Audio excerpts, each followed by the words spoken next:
Bonsoir, bonsoir à tous, bienvenue pour une nouvelle émission du Prime Time de l'AS Foot. Donc aujourd'hui, les amis, nous sommes avec mes deux acolytes qu'on ne présente plus. Bonsoir, monsieur Sofiane. Bonsoir, on ne me présente plus, donc à toi, Nando, vas-y.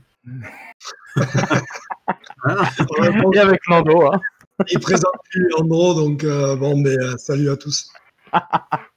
Les gars, aujourd'hui, on se retrouve pour une soirée très spéciale puisque pour la première fois, nous allons recevoir quelque chose d'assez rare puisque nous allons recevoir un youtubeur et qui est en même temps joueur de foot puisque nous allons recevoir monsieur Valentin Liénard qui nous fait le plaisir d'être avec nous à partir de 21h30.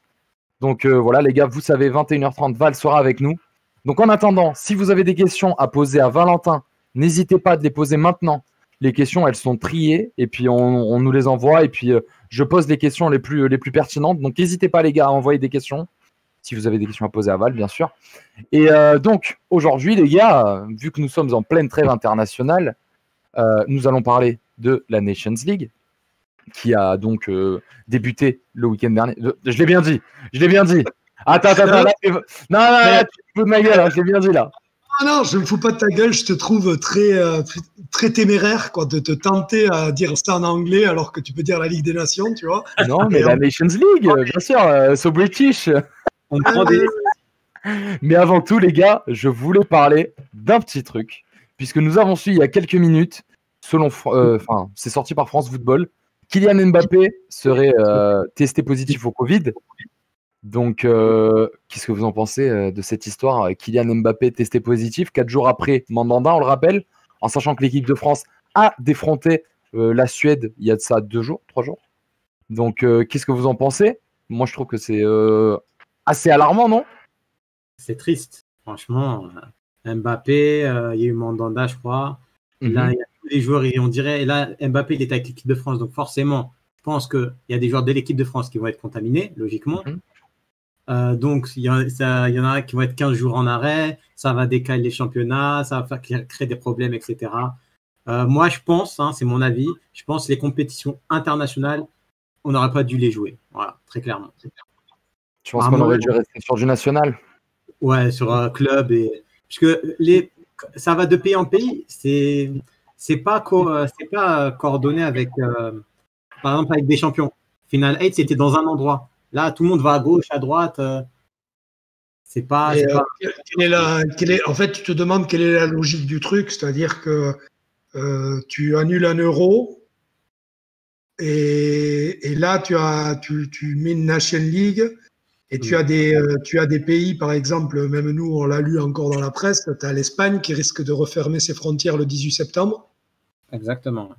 Les frontières avec la France et le Portugal. Enfin, tu te demandes la logique où elle est, quoi. Donc, c'est un peu bizarre. Parce que, je sais pas, à moins qu'on me dise que ça ramène plus de pognon que c'est une histoire de pognon et que ça ramène plus de pognon que l'euro, ce dont je suis certain que non. Mais c'est assez bizarre. Non, mais c'est surtout que là, du coup, on brise toutes les règles qu'on nous impose depuis maintenant des mois, puisque malencontreusement, les joueurs, c'est pas comme en NBA ou aux States où voilà, les joueurs ils ont été renfermés, ils sont tous à Miami, ils sont tous à Disney World si je dis pas de bêtises. Donc voilà, ils sont confinés depuis un moment, confinés, vous m'avez compris. Il n'y a pas le droit de voir la famille, pas de proches, etc., etc. Aujourd'hui, en plus, un scandale qui éclate en plus, puisqu'on a Mason Greenwood et Phil Foden qui, pour fêter la victoire de l'Angleterre, ont invité des demoiselles à leur hôtel. Ils ont donc en plus. Foden, il a un gosse et une femme. Incroyable. Il réfléchit pas. Mais c'est que voilà, on se retrouve du coup dans des situations qui sont prévisibles, mais qui malheureusement ne sont pas respectées, puisque bon, on sait très bien que les joueurs, ils ont les règles, etc., mais c'est pas d'aujourd'hui que les joueurs brisent les règles. Donc moi, je trouve ça grave, et en même temps, comme tu dis, Nando, je trouve pas d'intérêt, en ayant annulé l'Euro, de continuer la Nations League, surtout compte tenu d'actuellement l'Europe, l'Europe et le monde, je veux même dire. Donc, je sais pas. Je sais pas trop ce que ça peut donner. Est-ce que d'autres joueurs d'équipe de France vont être... du coup, je pense qu'ils vont tous être testés. Les joueurs de Suède, pareil. Donc, est-ce qu'on va se retrouver avec d'autres cas? Ils sont testés tout le temps. Donc, Ouais, mais là, je pense que vu que Mbappé a été testé, ce matin, en conférence de presse, Deschamps disait, la conférence de presse qui était en direct sur la chaîne Équipe, là. Enfin, moi, j'ai regardé ça un peu ce matin, j'ai regardé un quart d'heure, 20 minutes, et quelqu'un lui a posé la question pour les gens, s'il y en avait. Il dit, écoutez, si vous n'avez pas de nouvelles d'ici ce soir, c'est que les tests ont été négatifs. Mais voilà. Et juste, après, il y a Nico Modo qu'on salue, bien évidemment, le beau gosse. Il a dit, on se souvient de la sélection mexicaine, déjà. Et tu as Andeva64, fidèle au poste aussi, qui nous dit, pourtant, Ronaldinho n'était pas avec Foden. Il n'a pas tort. Les Mexicains, ils avaient fait fort. Hein. Ah ouais, ils avaient fait super fort. Hein. La vidéo dans la piscine, là où ils font ils ont dû faire une vraie soirée. Hein. Moi, le pire, je m'en souvenais, parce que du coup, à l'époque, ça avait fait un sacré scandale, la femme d'Herrera qui était venue le défendre. Tu sais, genre, tu défends l'indéfendable, là, c'est mort. Il n'y a pas de... Mais le pire, c'est que du coup, Foden et Greenwood, ça fait... c'était peut-être pas leur première sélection, mais ils ne devaient pas non plus être à l'heure. Oui, bien sûr. Je sais pas si c'est l'un de vous, mais je m'entends un peu en écho, là, les gars. Je sais pas si c'est peut-être moi, je sais pas. J'entends pas. Peut-être, maybe. Mais ouais, du coup, c'est un peu compliqué. Mais bon, on va tourner cette page et on va revenir sur du coup ce qui s'est passé ce week-end. Je vais vous laisser commencer par l'équipe de France. Je vous en prie, les amis. On a eu un match, on peut qualifier de poussif, avec un nouveau système de jeu, un nouveau système en 3-5-2. Donc bon, peut-être que les mecs, ils n'ont pas eu le temps encore de s'y habituer. Il y a eu, après, comment dire, je suis pas pour défendre Deschamps, hein, mais avec la même équipe, le même 3-5-2, dans l'animation, tu vois, tu peux jouer autrement. C'est-à-dire que déjà, tu as deux latéraux qui ont pensé. Alors moi, ça me dérange pas dans l'absolu, parce qu'il y a beaucoup de latéraux qui pensent attaquer avant de défendre. Donc bon, eux, ils ont pensé à défendre. Mais bon, quand tu joues contre la Suède, tu sais que tu vas pas te prendre la marée offensivement. Tu sais que dans ce 3-5-2 là, des mecs comme Digne ou Dubois, ils doivent mener cette plus-value devant. Et le seul truc qui a manqué aussi, je trouve, énormément, c'est le mouvement devant, que tu regardes, que ça soit Giroud, Mbappé, Griezmann, ça restait, ça faisait pas beaucoup d'appels, ça restait, ça trottinait. T'en as un qui a crevé l'écran, c'était N'Golo Kanté, qui a été monstrueux. Mais et c'est lui qui finalement a des fois cassé les lignes, mais par des courses, par des passes. Mais le système, c'était. Moi, des fois, je trouve ça insupportable en fait. Et ça, je sais pas si c'est la faute de Deschamps. Tu vois, on peut pas dire que c'est la faute de Deschamps. Moi, ce qui me fout hors de moi, c'est quand je vois c'est 1-2 sans arrêt qui ne servent à rien quasiment entre Mbappé et Griezmann. Ils se font de la passe, de la baballe, comme ça, ils se font. Tac. Je veux dire, le point d'appui, il ne faut pas l'oublier, c'est Giroud. C'est à Giroud, ils doivent s'appuyer sur Giroud et tourner autour. Et dans ce cas-là, tu ne mets pas Giroud, quoi. Si c'est pour faire ce que tu as fait ça, Giroud, tu le sors et tu rentres un milieu de plus et tu joues avec les deux devant, ou tu rentres un autre attaquant, tu mets Griezmann en 9, j'en sais rien, ou Mbappé en 9. Mais je trouve que c'était. Les mecs ont joué à l'envers. Alors, est-ce que c'est parce que certains étaient à court de forme, étaient pas habitués au système? C'était bizarre. C'était bizarre. Le système, pourquoi il a joué en 3-5-2? Moi, je pense que c'est tout simplement un effet de mode, hein, clairement. C'est un peu débile ce que je vais dire, mais on a vu que le 3-5-2, ça fonctionnait à Leipzig. C'est un peu comme cette année. Moi, je ne sais pas si vous avez fait gaffe, mais en début d'année, il y a 2 ou 3 équipes qui ont commencé à jouer en 4-2-3-1. À la fin de l'année, il y avait plus de 80% des équipes qui se faisaient du 4-2-3-1. Cette année, je pense que ça va être le 3-5-2. Et Deschamps, il a suivi, il a voulu essayer le 3-5-2. Comme dit Nando, moi je trouve que c'était un match où il n'y avait carrément pas de besoin. Surtout contre la Suède, c'était plus du danger qu'autre chose. Donc, après, est-ce que d'autres vont suivre Est-ce que cette tactique va être reconduite? Je pense pas. Cette tactique-là, tu le dis bien, c'est Leipzig. Je veux dire, ouais, voilà. Non, mais par exemple, mais quand tu regardes Ouais, l'Inter aussi, c'est vrai. Aussi, ouais. Quand tu regardes, 5-2. non, mais quand tu regardes, par exemple, Upamecano, à un moment donné, il est paumé. C'est-à-dire, tu le vois, paumé, hein, je m'entends, hein, mais à un moment donné, il veut jouer avec le gardien, comme ils font à Leipzig. Le gardien participe au jeu. Et ça saurait, le Lloris, il participe pas au jeu. Il met des bûches devant, il participe pas au jeu. Et à certains moments, tu le vois, 2-3 fois, il est là, il essaye de, tu sais, se tourne pour tu sais, où il se décale bien large pour que le gardien, mais le ballon, il vient jamais.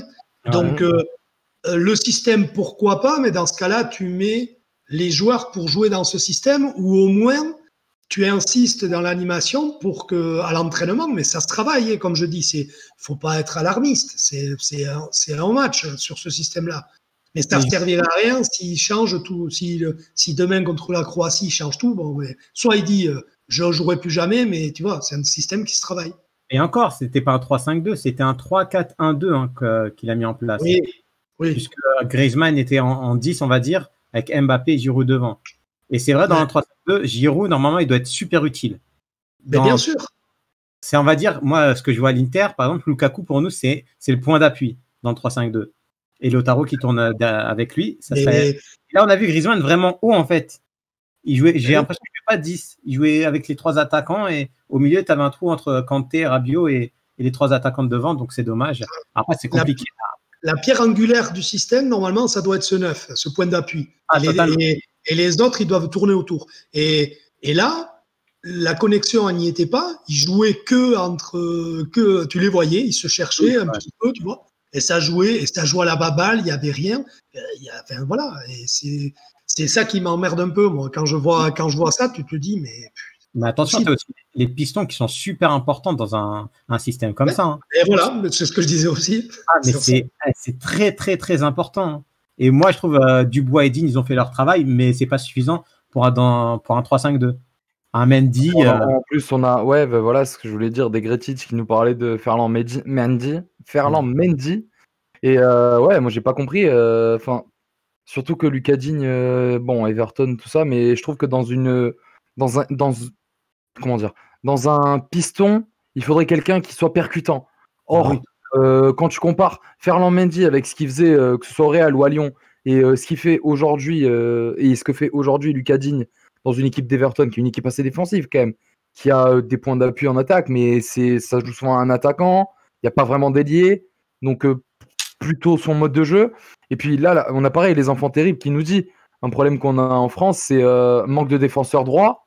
Donc Dubois, j'ai rien contre lui non plus, puisque je trouve que c'est un bon défenseur, mais après voilà, on n'est pas sur un défenseur de classe mondiale, et malheureusement, côté droit en France, je crois qu'on n'en a pas. On est dans la suite des Bakary Sagna, quoi. C'est dans le même genre. Et justement, est-ce que vous voyez un latéral droit en France qui est susceptible d'être titulaire en équipe de France? Même vous, dans les commentaires, dites-nous, est-ce que vous avez en tête un latéral droit qui peut être titulaire indiscutable? Moi, j'en vois pas. On a les enfants terribles du foot qui nous parlent de Mukiele.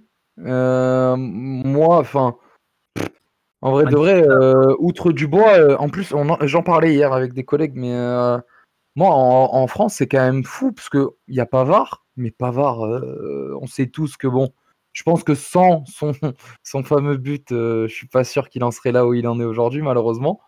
Heureusement pour lui même. Mais Pavard, finalement,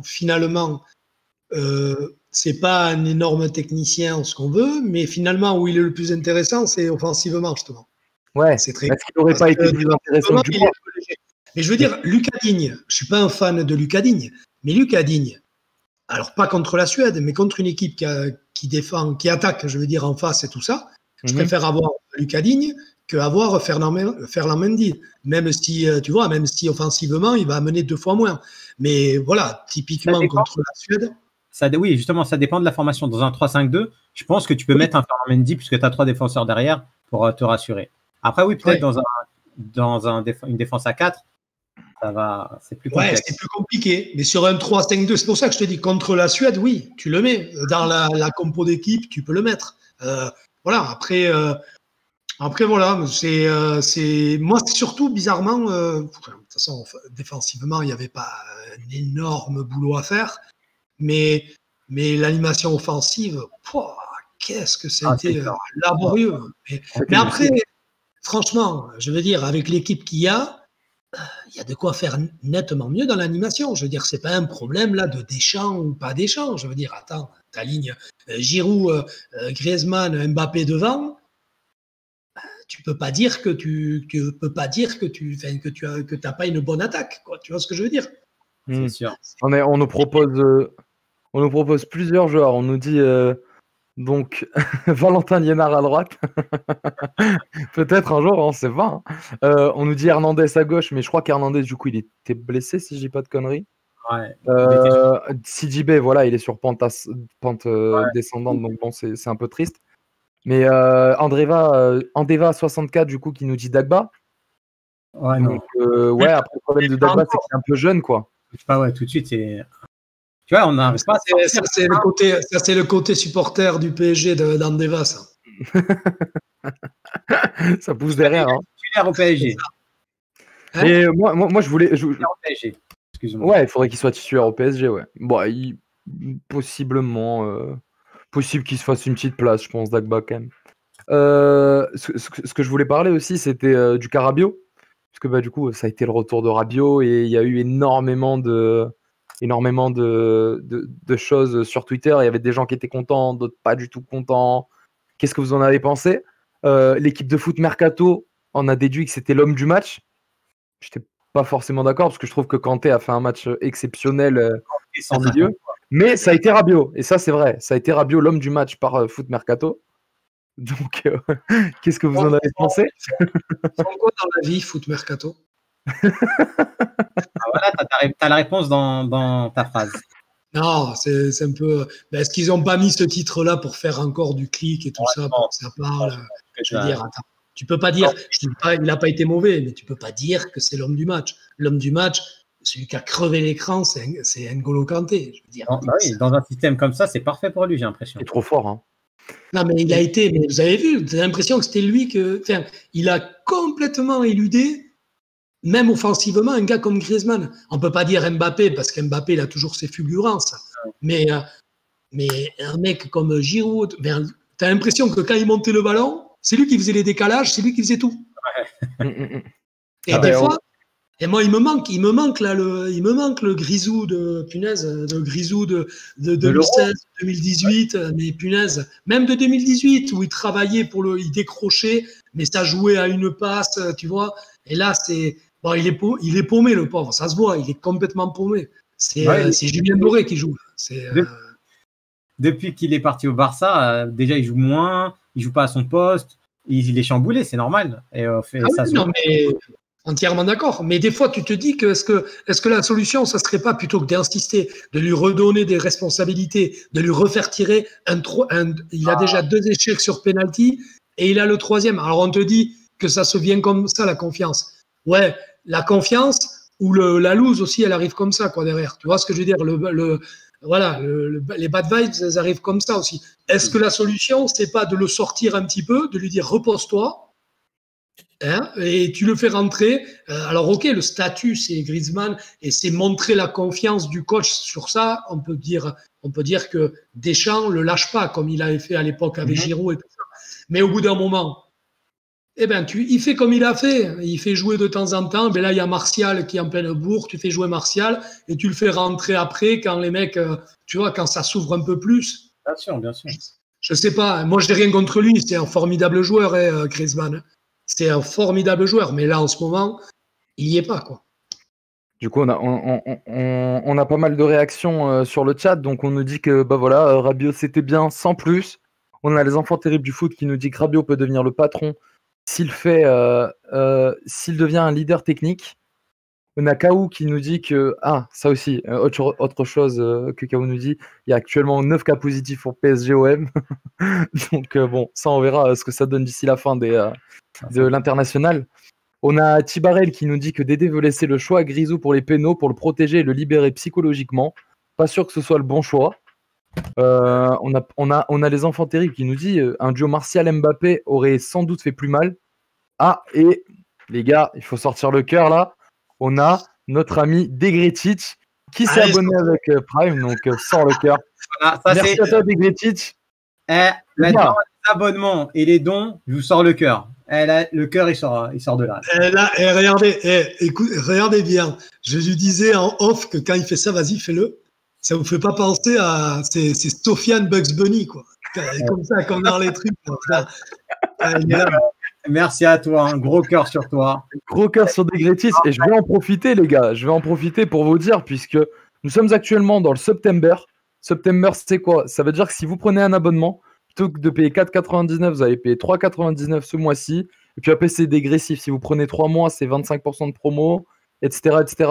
Donc si vous voulez nous soutenir et prendre un abonnement, n'hésitez pas, les gars. C'est ce mois-ci qu'il faut le faire. Là où il y a la promo, allez-y. Et puis de plus, si vous êtes abonné Amazon Prime, vous pouvez vous abonner gratuitement. Donc n'hésitez pas. Donc les gars, moi je vais un peu trêve de France. Hein, moi je vais vous parler du Portugal. Un peu. Puisque allez.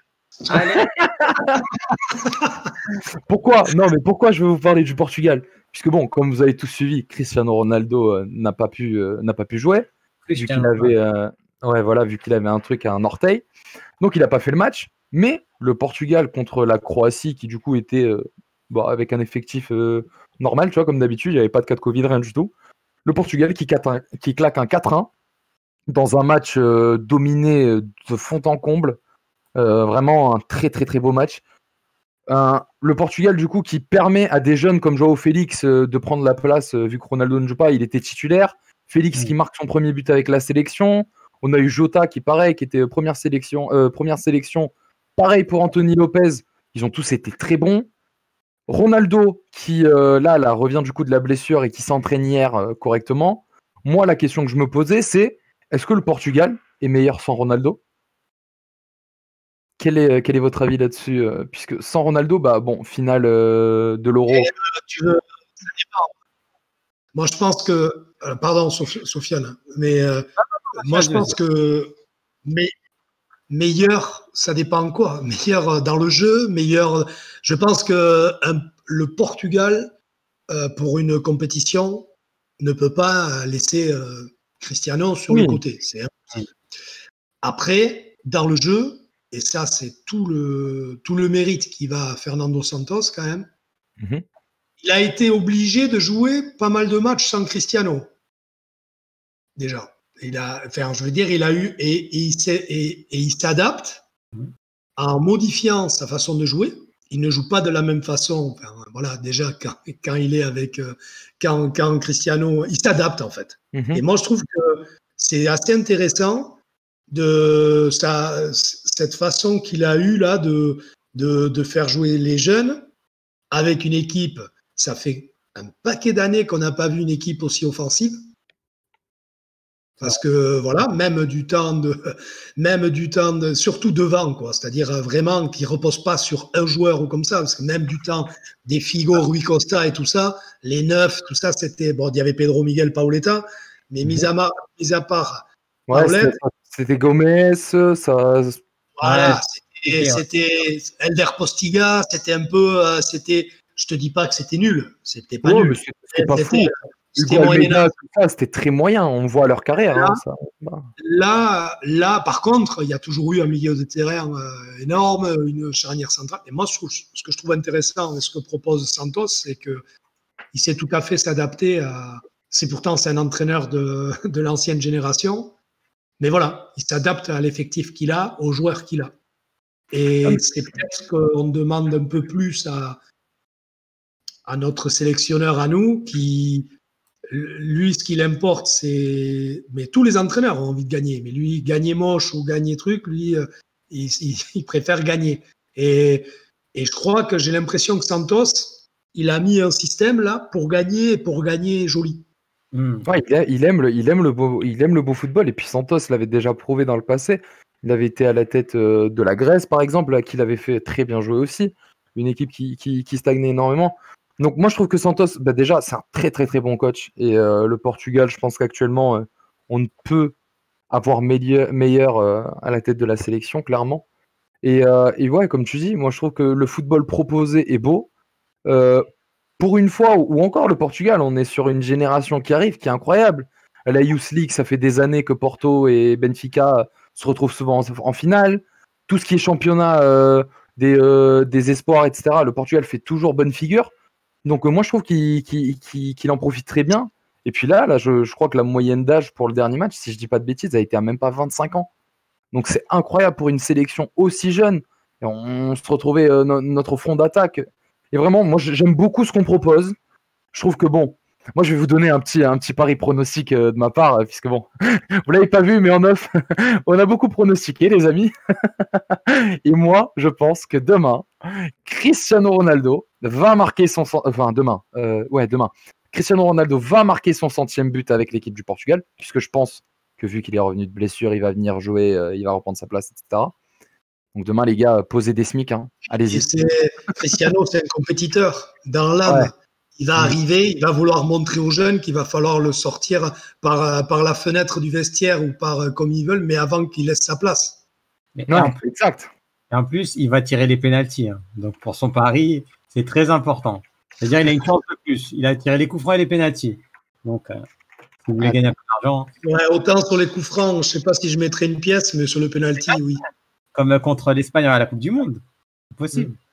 Tout est possible. Mais justement, Fernando Santos, excuse-moi, Leandro. Vas-y. Depuis qu'il a gagné l'Euro, j'ai l'impression qu'il est plus libre. Ouais, moi, je trouve que le Portugal, en plus, vraiment. Hein. Mais heureusement que tu vas en parler mieux que nous. Mais moi qui habite aussi dans le sud, pas loin, tu vois, qui est pas mal de Portugais autour et tout ça. Mais attends, c'est normal, il a amené un titre, le titre européen. C'est le Aimé Jacquet portugais, en fait.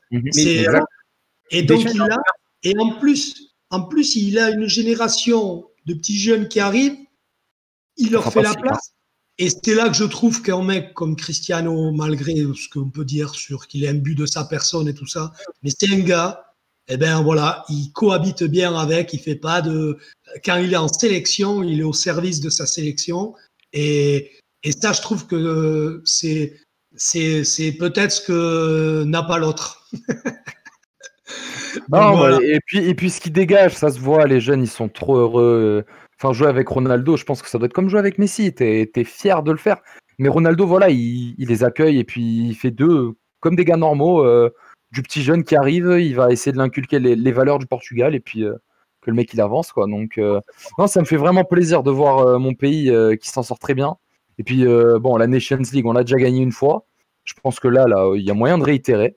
Et histoire de voir. Tu sais que c'est une coupe pâté champomis, là.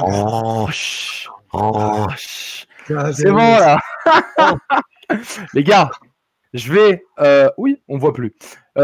Actuellement, nous sommes 50 sur le live. Restez là. Monsieur Valentin Liénard vient d'arriver. Donc, 3 petites minutes, juste le temps qu'on débarque avec Valentin, les gars. Et faites-moi péter les tweets, les gars. On va mettre un tweet pour annoncer Valentin. Faites-moi péter les RT. Et on se retrouve là dans 3 petites minutes. À tout de suite, les gars.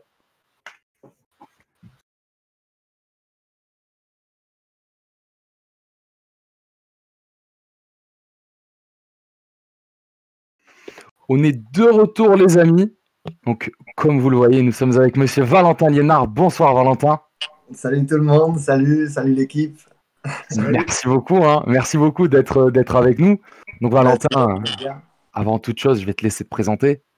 Je t'en prie. Allez, alors moi, je m'appelle donc Valentin Liénard. Pour ceux qui ne me connaissent pas, j'ai 22 ans, je suis footballeur en National 3 à l'Olympique d'Alès et en même temps youtubeur du coup football avec bientôt 100 000 abonnés depuis 2 ans maintenant. Voilà. Donc Valentin, du coup, pour ceux qui ne connaissent pas, tu as été formé à l'OGC Nice et à l'ASM, mais aussi à Istres. J'ai fini à Istres, voilà. J'ai fait 5 ans à l'OGC Nice, 1 an à Monaco, 1 an à Istres. Donc, durant toute ma préfo et formation. Donc du coup, Valentin qui est avec nous, et il va un peu nous expliquer donc sa double casquette. Il va nous expliquer, du coup, on voulait l'amener, les gars, on voulait mettre un peu en avant le foot amateur. Si vous voulez tout ce qui est détails pour tout ce qui est les essais, comment ça se passe, n'hésitez pas à aller voir sa chaîne, tout est très très bien expliqué. Et n'hésitez pas à aller voir les QDF aussi. Donc moi je vais commencer, tu vois, je vais te poser une question. D'où te vient cette idée de créer une chaîne YouTube et de te dire tiens, tac, je vais mettre le foot, je vais mettre ma passion en avant, je vais faire découvrir ça aux gens. Ben, Comment ça va? ça vient pas comme ça, on va dire. C'est suite à plusieurs événements, petites conséquences qui m'a mis un petit peu là-dedans. Bon, ben, comme tout le monde le sait, voilà, je suis un passionné de foot j'ai toujours essayé, on va dire, d'en faire mon métier. Et à côté de ça, j'ai aussi eu plus jeune un peu d'autres passions, hein, surtout au niveau du sport auto, un peu par mon père aussi qui était dans ce milieu-là. Et fatalité, moi j'aimais bien aller le voir et le filmer un petit peu, filmer, faire des montages vidéo, mais pour un autre domaine. Je faisais ça avec un ami à moi qui est la personne avec qui je bosse et avec qui on a eu l'idée de lancer cette chaîne. Comme beaucoup de monde et beaucoup de jeunes, bah, tu vois, j'étais au-delà d'être joueur en centre de formation, j'étais un gros consommateur de YouTube, tu vois. Je passais beaucoup de temps dessus, autant pour me divertir que m'informer, etc. Et ben, en ayant un peu ces petites compétences de montage, cette passion un peu aussi audiovisuelle et ma passion du foot, un jour, en discutant avec mon collègue, on s'est dit pourquoi pas nous essayer de nous lancer sur YouTube à travers mon image du coup. En essayant, au début, on était beaucoup plus dans le conseil, on va dire, en partageant ce que j'ai vécu, parce que ce que je me disais, c'est si à l'âge de 13, 14, 15 ans, je savais tout ce que je connais à l'époque quand j'ai lancé la chaîne, j'avais 19 ans, ça m'aurait vachement aidé, tu vois. Comment moi j'ai fait pour intégrer un centre de formation, quand tu parlais comment je trouve des essais, comment j'ai eu un premier agent, etc. Donc l'idée à la base, c'était un petit peu parler de mon expérience, même si j'étais encore très jeune, hein, et pas forcément centré autour de moi, tu vois, spécialement. À la base, la toute première idée, c'était parler de mon expérience, ce que j'avais déjà un petit peu fait dans le foot en étant jeune. Donc on s'est lancé. Bon, au début, je te cache pas que c'était très difficile hein, parce que là je suis allé un petit peu vite, mais la première fois, c'est Nico, c'est mon pote qui me propose un peu cette idée. Je lui dis, c'est mort. Je l'ai dit, je mets pas ma tête sur YouTube. Je trouve l'idée bonne, tu vois, mais de là à mettre, c'est dur, tu vois. Tu vas te filmer, tu commences, t'as 0 abonné, enfin voilà. Et je me souviens, je rentre, tu vois, pendant c'était les vacances de Noël. À ce moment-là, je jouais à Agde en National 3. Et je dis, tu sais quoi, allez, viens, on essaye pour nous, tu vois. Je me filme, mais des vidéos qui sont jamais sorties. Voir, tu sais, voir ta tête à l'écran, voir comment tu t'exprimes, etc. Ce qui est pas facile déjà. Je me rends compte que c'est pas vilain. Et à un moment, j'ai un peu un déclic, puisque comme même si on est deux à travailler dessus, c'est moi qui passe à l'écran, donc c'est pas les mêmes responsabilités, on va dire. Et je dis, allez, tu sais quoi, on va essayer plein de fois, on a des bonnes idées dans la vie, on les fait pas. Et j'ai dit, allez, on se lance là-dedans. Et donc on a créé la chaîne, on a tout lancé. Donc, comme je dis, à la base, plus dans un délire de donner des conseils que faire du vlog, etc. Donc, ça, c'est un petit peu le début. Et c'est au fur et à mesure qu'on s'est plus orienté sur quelque chose d'ailleurs qui me plaît beaucoup plus, qui est le vlog, le quotidien de joueur, tout en ayant gardé quand même.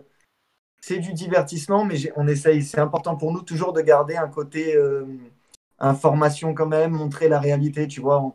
On n'a pas du tout enlevé ça pour autant, quoi. Donc voilà. Mais, excuse-moi, petite question. Est-ce que tu t'attendais au succès aussi rapidement? Ah, bah non. Après, disons qu'on savait que potentiellement ça pouvait intéresser des gens. Après, on n'avait aucune idée, et j'avais aucune idée sur comment ça pouvait évoluer. Vraiment, on s'est lancé dans l'inconnu total. Et ce qui est assez fou, c'est qu'au bout, on a lancé la chaîne en mars 2010, ouais, mi-mars 2018, quelque chose comme ça. Et avril-mai, au bout de 2 mois et demi, on était presque à 10 000 abonnés, tu vois. En fait, j'ai eu la chance d'une vidéo que j'ai lancée avec un titre un peu putaclic, mais vrai. Après avoir publié quelques vidéos où je donnais différents conseils de mon expérience, etc., on a lancé une vidéo qui nous avait été beaucoup demandée parce que tous les gens me disaient, OK, tu nous conseilles, mais qu'est-ce que tu as fait quoi, pour nous parler? Est-ce que tu es crédible? Et j'ai sorti la vidéo qui s'appelle Mon parcours, et je crois que j'avais mis je jouais avec Mbappé, quelque chose comme ça. Et il se trouve qu'un matin, comme un gosse, je me réveille. Tu sais, d'habitude, on faisait 500 vues et on était déjà super content de faire 500 vues, des trucs comme ça. Et je me réveille, je vois un truc comme 4-5 000 vues. J'appelle Nico, mon pote, j'en reviens pas, je suis choqué, tu vois. J'ai dit, incroyable, on est à 4000 vues, on l'a mise hier soir, c'était fou, tu vois. Et je me souviens, cette vidéo fait un gros up en quelques jours, elle fait du style 30-40 000 vues, ce qui était énorme pour nous. Et automatiquement, les gens se sont assez vite abonnés. Et à partir de là, on a pu continuer à développer ça et un peu plus, et automatiquement un peu plus orienté vers aussi, comme j'ai dit, du vlog et montrer ce qui se passait en ce moment. Parce qu'aussi, ça a été une demande de nos premiers abonnés, tu vois, à ce moment-là. D'accord. Et d'ailleurs, moi, je me posais la question, parce que le milieu du foot, alors ok, tu es au niveau amateur, mais quand même, c'est un monde assez opaque. C'est pas forcément bien vu, que ça soit des fois par les joueurs ou par les dirigeants ou comme ça. Ça n'a jamais posé de problème parce qu'on le voit. Bon, c'était à un autre niveau, c'était l'équipe de France, mais on voit ce que ça avait donné juste Dorasso en 2006 avec son caméscope qui s'était filmé. Ça il s'était fait, mais voilà. T'as jamais eu de soucis, en club avec ça. Oui et non. Après, honnêtement, moi et Nico, on essaye d'être vachement prudent. Après, on peut toujours faire potentiellement des erreurs, je sais pas. Mais si, il y a déjà eu quelques hicks, on va dire. Quand j'ai réellement commencé à Agde, vraiment, là, c'était le tout début et finalement, ils ont vécu ça que pendant 2 mois puisque je suis parti. Pas au niveau interne du club, au niveau des joueurs, bon, tu vois, c'est le début, ça se moque un petit peu même, on va dire, genre, qu'est-ce que tu fais, tu vois. J'ai déjà reçu même, je me souviens, tu vois, on joue un bon match contre une équipe pas facile en N3 contre Toulouse Rodéo. Et à un moment, je lâche pas spécialement un ballon, mais tu sais, j'obtiens une faute. Ce moment, il m'a bien marqué parce que ça m'avait un peu fait rire. Tu sais, je lâche pas un ballon, mais j'obtiens une faute, comme je dis, rien de bien fou. Et j'avais reçu un petit tacle d'un coéquipier qui te dit tu fais ça parce que tu es en train de filmer ton match, là, tu veux faire ton malin, tu vois. Le match, il n'était même pas filmé. Et bon, tu vois, donc il y avait quelques réactions un peu négatives. Par contre, la grosse chance que j'ai eue, c'est que je suis arrivé à Limoges avec moins de 10 000 abonnés et je suis tombé sur des coéquipiers, des gars en or. Franchement, c'est le mot qui ont eu une réaction, mais géniale. Tu vois, oh, trop cool, tu fais ça, ok, on va faire grave de trucs ensemble, etc. Et alors que quand même, à ce stade-là, peut-être pas tout le monde aurait réagi comme ça. Et ça m'a beaucoup aidé parce que du coup, j'ai pu faire pas mal de contenu à cette période-là.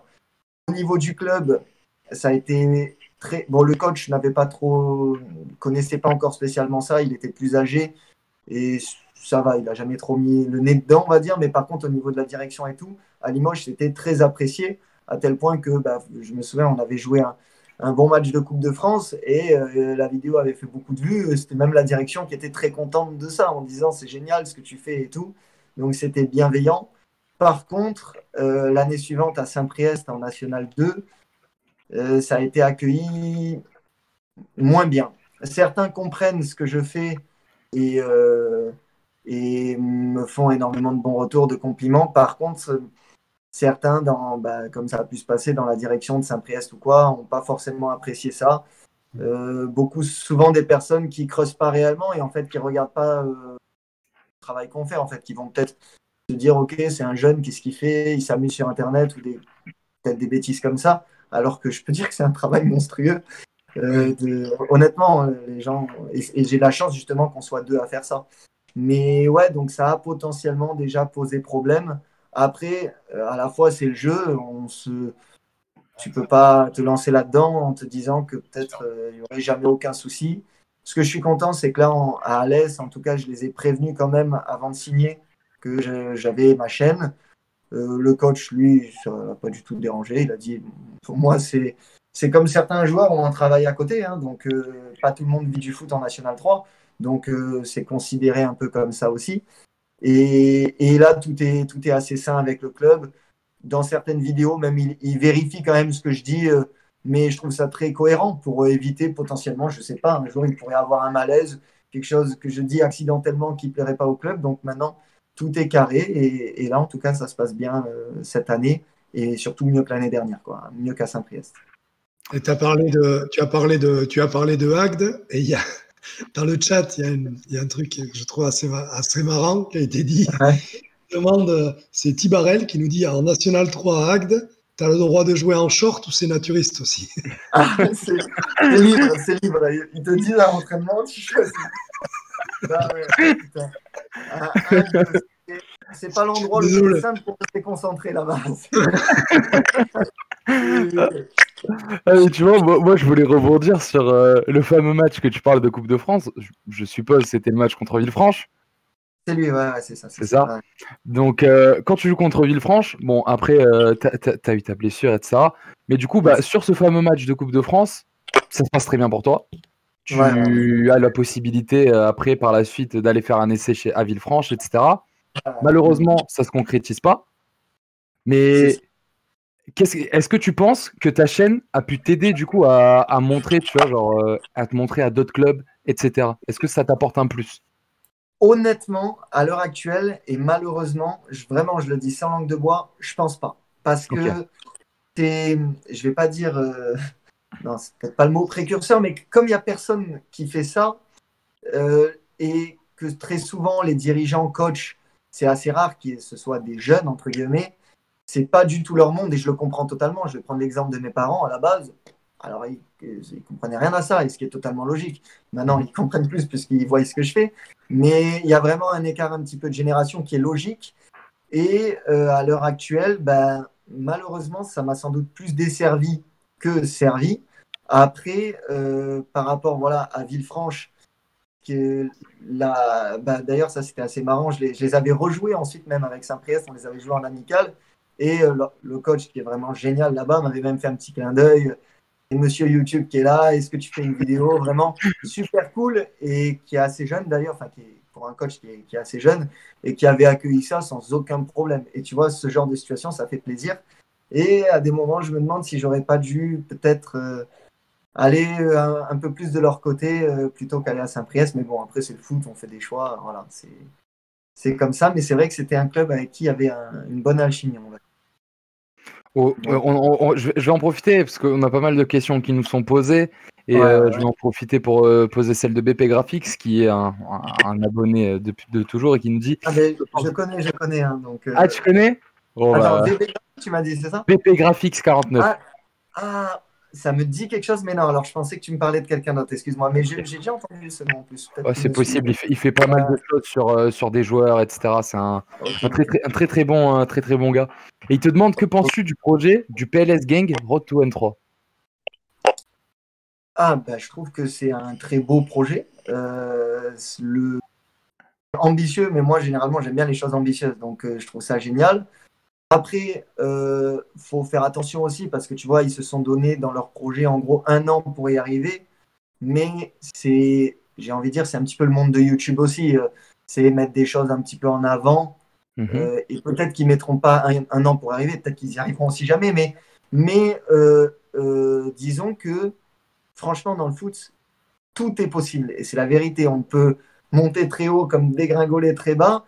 Et même si là, ils jouent au niveau départemental, franchement, avec du travail, de la détermination, ils peuvent arriver à quelque chose. Après, honnêtement, il y a plus qu'un monde entre le niveau départemental et même le niveau national 3.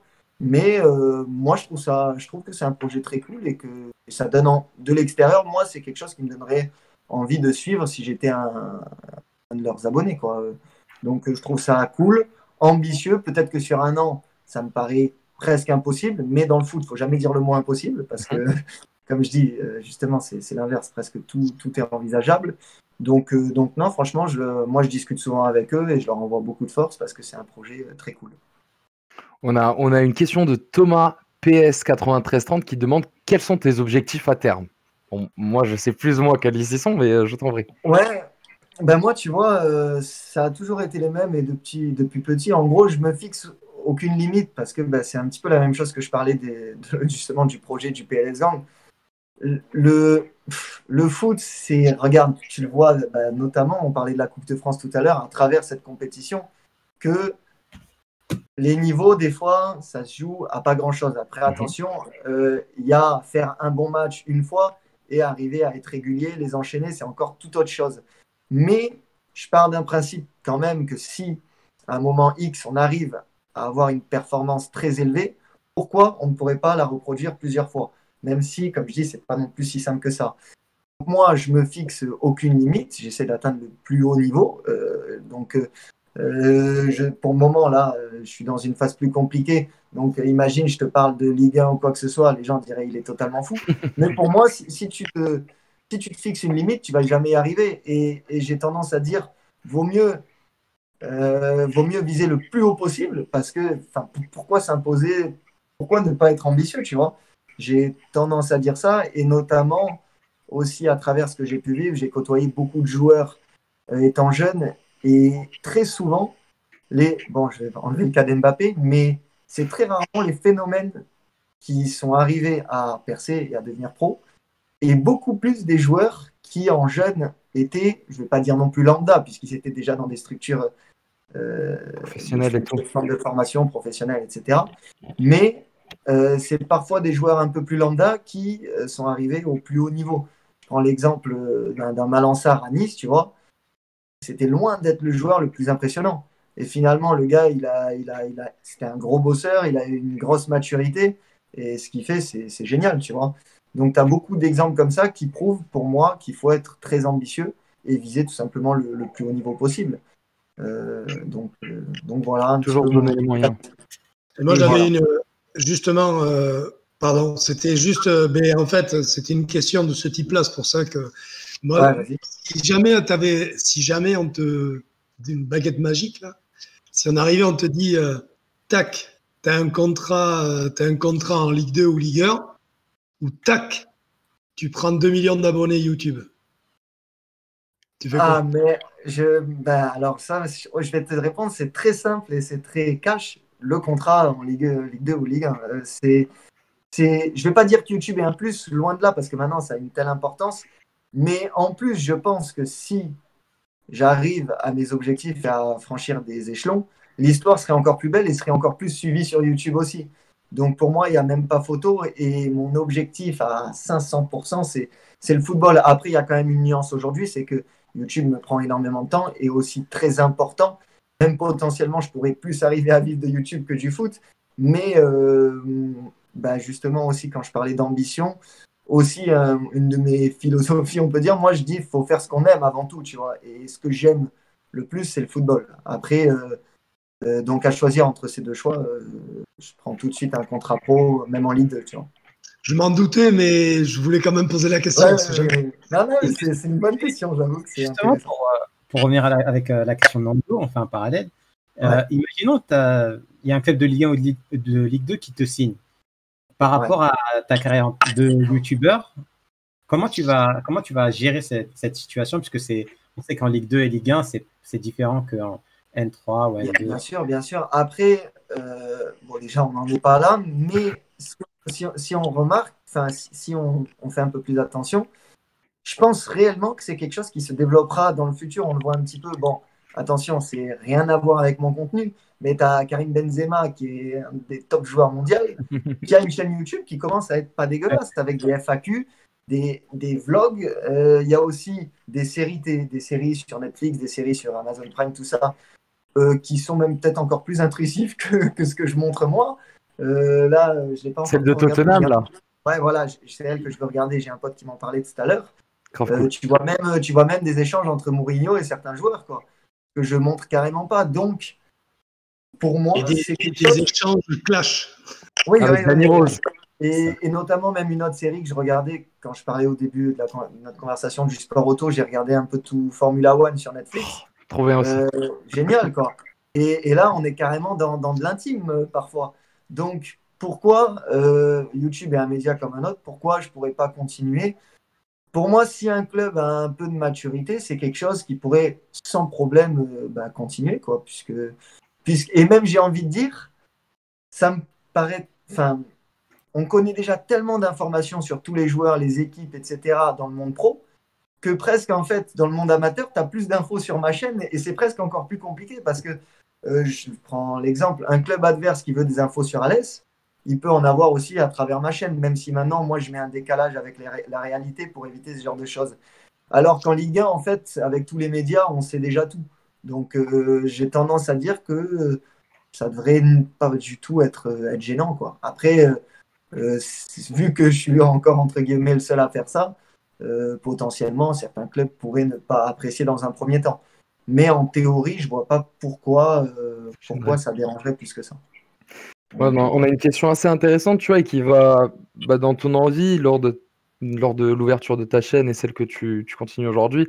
Question de Show CW16 qui dit: J'ai 17 ans, je joue à Auch en U18 en tant que défenseur central et avec 2 entraînements par semaine.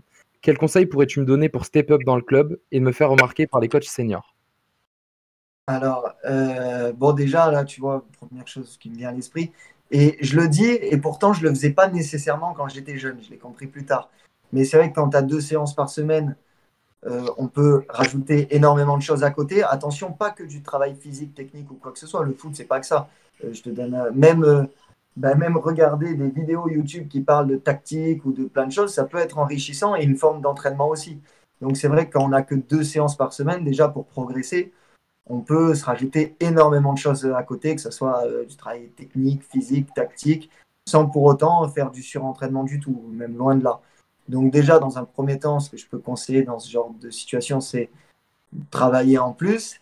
Et après, en fait, pour tout ce qui est, s'il a envie d'essayer de se faire recruter, ça c'est un petit peu plus compliqué. Il faut essayer de se faire remarquer. Et quand on est un jeune, le niveau qui est quand même très intéressant à essayer, où il faut essayer de jouer et qui n'est pas non plus inaccessible, c'est le niveau régional.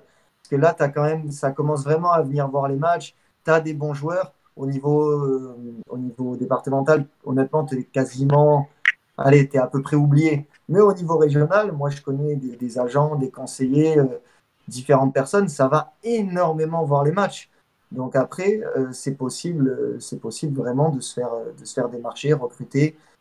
Comme ça se passe. Après, un dernier petit conseil aussi, dans le foot, les relations, elles sont super importantes. Donc, moi, par exemple, c'est tout bête, hein, mais je suis allé à Monaco quasiment grâce à un coach en fait, que j'ai eu en jeune à Nice, qui est parti là-bas, et avec qui j'avais gardé des très bonnes relations. Si je n'avais pas gardé ces relations-là, peut-être que j'aurais jamais signé à Monaco, tu vois. Donc ça, c'est important aussi de discuter, d'échanger avec les gens dans le domaine du foot. C'est même capital, selon moi, tu vois. Et ça vaut dans la vie de tous les jours. C'est-à-dire, on te dit qu'il ne faut jamais partir fâché. Il faut toujours garder, parce que de plus en plus, quand tu vas dans un nouveau boulot, on demande on appelle, des fois, on appelle même l'ancien employeur. Et dans le milieu du foot, c'est du réseau. C'est exactement la même chose. C'est la même chose. Et ça, c'est clair. Et c'est pour ça, après, il y a partir fâché. Mais moi, tu vois, et pourtant, c'est pas l'envie qui en manque des fois. Je me suis jamais pris réellement avec un club. Bon, des fois, il y a des situations exceptionnelles comme avec Limoges, tu vois, par exemple, comme le club a fait le dépôt de bilan, on a eu beaucoup de soucis de paye à la fin. Donc là, tu es obligé de te prendre un petit peu.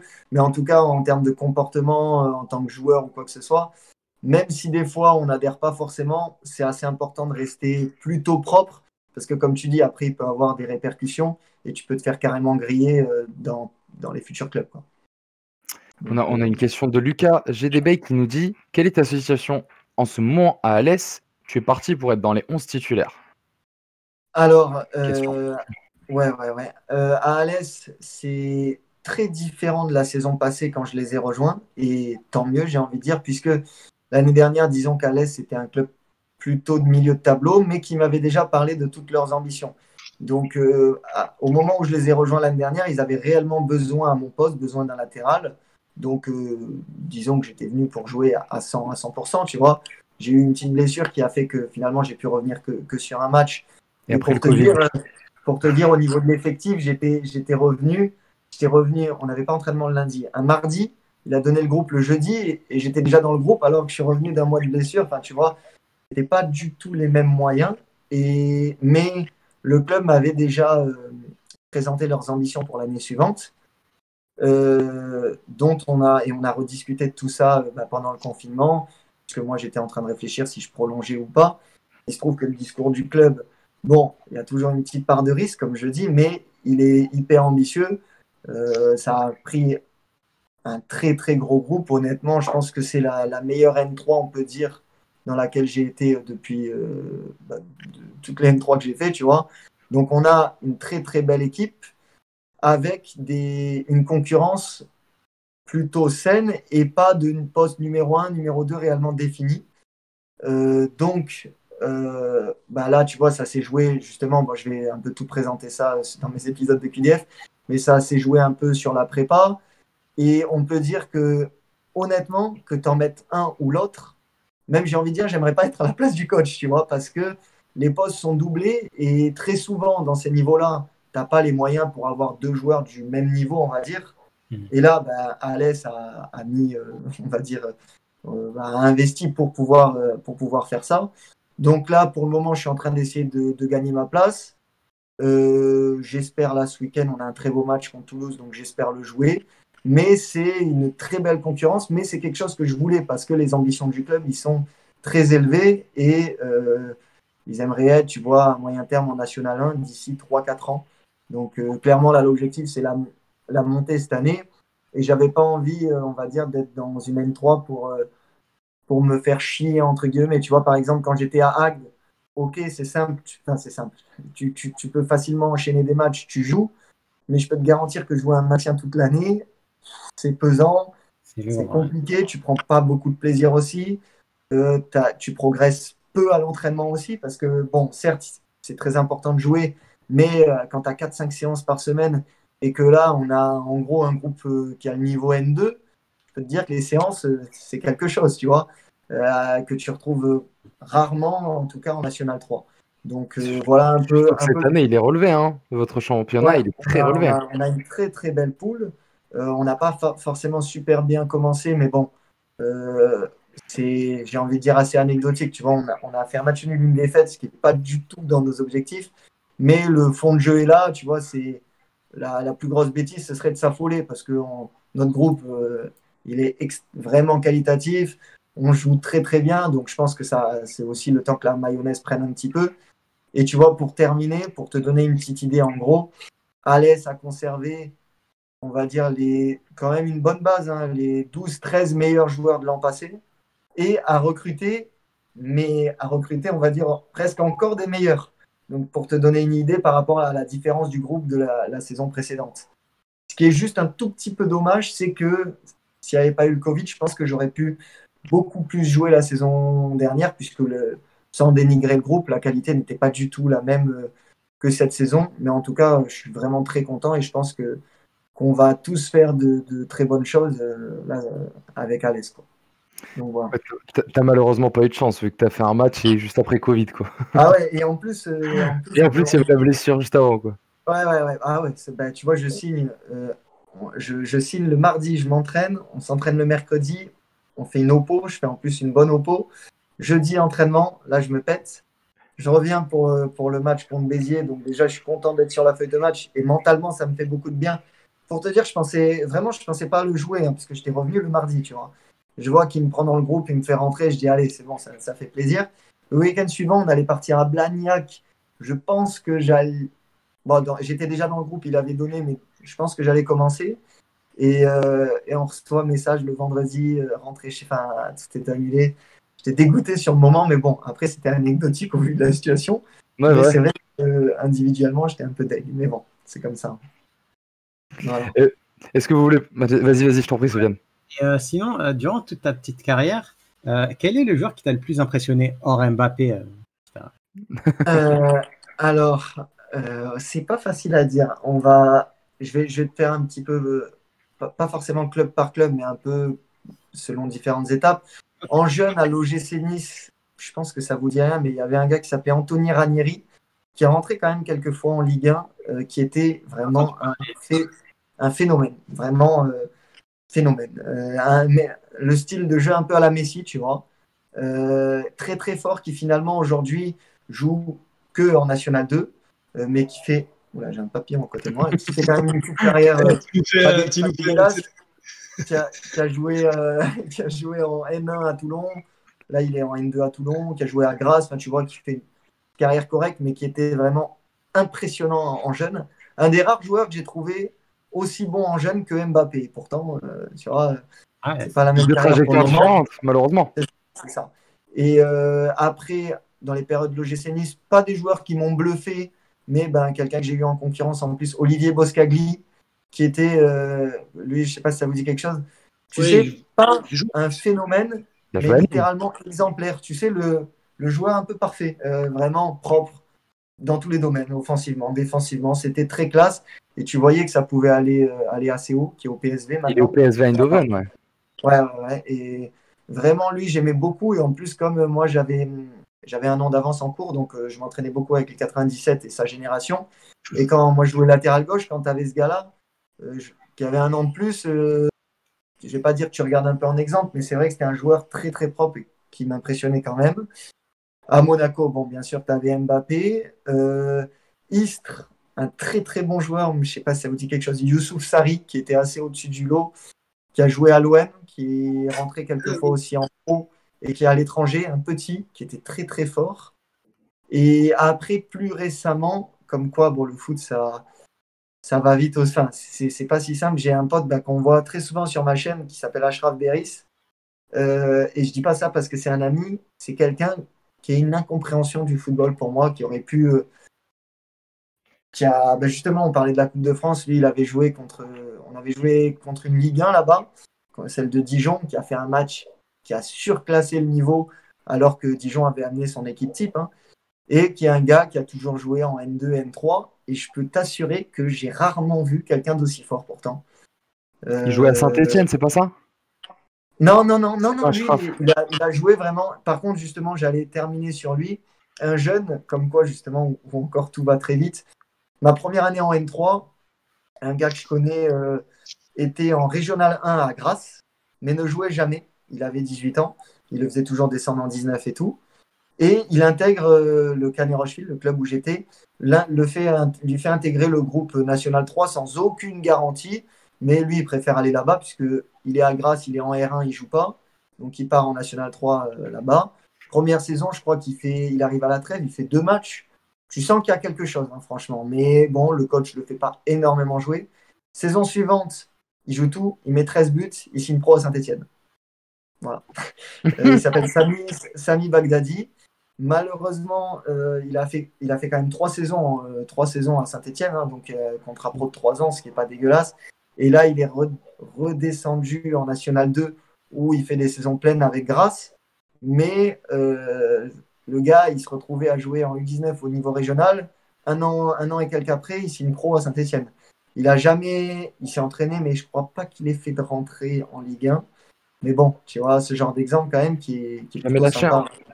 C'est beau. Ouais, donc voilà un peu des joueurs qui m'ont marqué. Je sais pas si j'en oublie comme ça. Mais c'est vrai que pour terminer dans ces niveaux-là, parfois tu as certains joueurs, bien sûr, qui pourraient aller plus haut. Bien sûr, il n'y a pas de doute. Hein. Mais le foot, c'est pas que le talent parfois aussi. Il y a le facteur chance aussi, malheureusement, hein, qui des fois. Ouais, après la chance, c'est clair. Bon, faut aussi se la provoquer, mais je vais prendre l'exemple de mon pote Ashraf, qui est franchement un joueur extra. Voilà, peut-être des mauvais choix que j'ai pu faire. Hein. J'ai fait, je pense, des mauvais choix parfois, mais il est à Drancy en National 2. Malheureusement, il met 2-3 fois sur le banc. Hein. C'est même pas qu'il n'est pas pris, il est juste sur le banc. Il décide de partir à Agde en National 3 pour rejouer bien, alors qu'il était à Drancy en N2. Drancy monte en National à la fin de l'année. Et lui est parti en National 3 à Agde avec moi, tu vois. Peut-être que si tu fais pas ce choix-là, tu es en National. Et en National, ce championnat, il est regardé comme pas possible par les recruteurs. Ça va très vite aussi. Tu vois, des petits détails qui parfois peuvent tout changer, je pense. Donc voilà. Moi, je voulais revenir sur un moment de ta carrière un petit peu moins heureux, puisque tu étais au sein du FC Istres quand il y a le dépôt de bilan. Ouais, exactement. Quand tu signes à Istres, du coup, je pense que tu avais des ambitions autres que ce qui s'est passé, malheureusement. Comment ça se vit pour un jeune joueur? Et est-ce que nous, tu vois, on a eu la chance, il y a quelques émissions de cela, on avait parlé notamment de coach personnel, etc., de choses qui venaient beaucoup de coach mental dans les clubs aujourd'hui, qui se développaient de plus en plus.